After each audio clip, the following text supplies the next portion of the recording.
जय जय श्री सीताराम। ये घटना महाभारत के समय की। सच है कि हम अच्छी बातें पढ़कर और सुनकर समझ तो लेते हैं, लेकिन उन्हें जीवन में उतार नहीं पाते। जब तक इन बातों को अपनाएंगे नहीं, तब तक जीवन नहीं बदलेगा।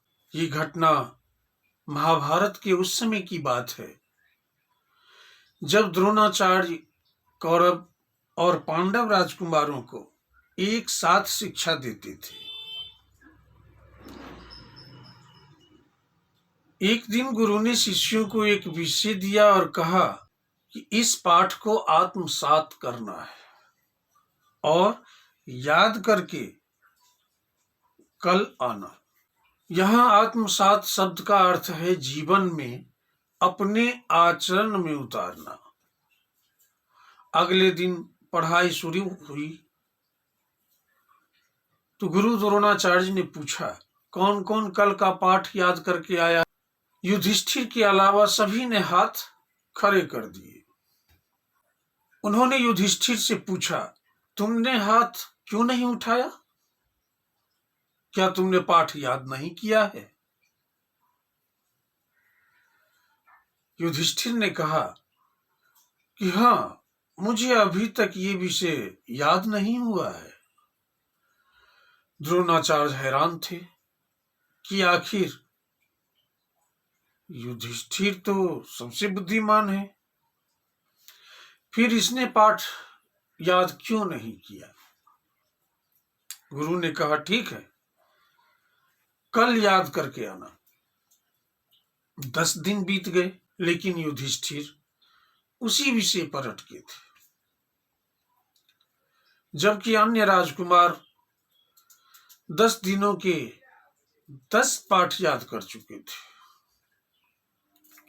द्रोणाचार्य ने युधिष्ठिर से पूछा कि क्या बात है, तुम ये पाठ याद क्यों नहीं कर पा रहे? युधिष्ठिर ने कहा कि गुरुदेव, जैसे मेरे भाई पाठ याद कर रहे हैं, अगर वैसे ही याद करना है तो इसमें कोई समस्या नहीं है, लेकिन आपने कहा था कि आत्मसात करना है और पाठ था सत्य। सत्य को जीवन में उतारने में मुझे बहुत दिक्कत हो रही है। जब तक मैं इसे आत्मसात नहीं कर लूंगा, तब तक मैं कैसे बोल सकता हूं कि मैंने पाठ याद कर लिया है? ये बातें द्रोणाचार्य सुनकर बहुत खुश हुए। वे समझ गए कि भविष्य में ये धर्मराज बनेगा। हम कई अच्छी बातें पढ़ते हैं, सुनते हैं और समझ भी लेते हैं। इस कहानी से यही सीख मिलती है कि उन बातों को आचरण में नहीं उतारते। ऐसी ही एक बात है सत्य को अपनाना। सत्य का संबंध सिर्फ बोलने से ही नहीं है, मन, वचन और कर्म में एक समान होना ही सत्य को आत्मसात करना है।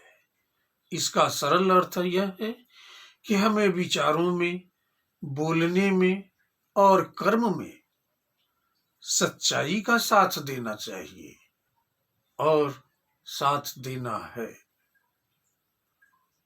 अतः अच्छी अच्छी चीजें ही अपने मन को देना चाहिए। जय जय श्री राम।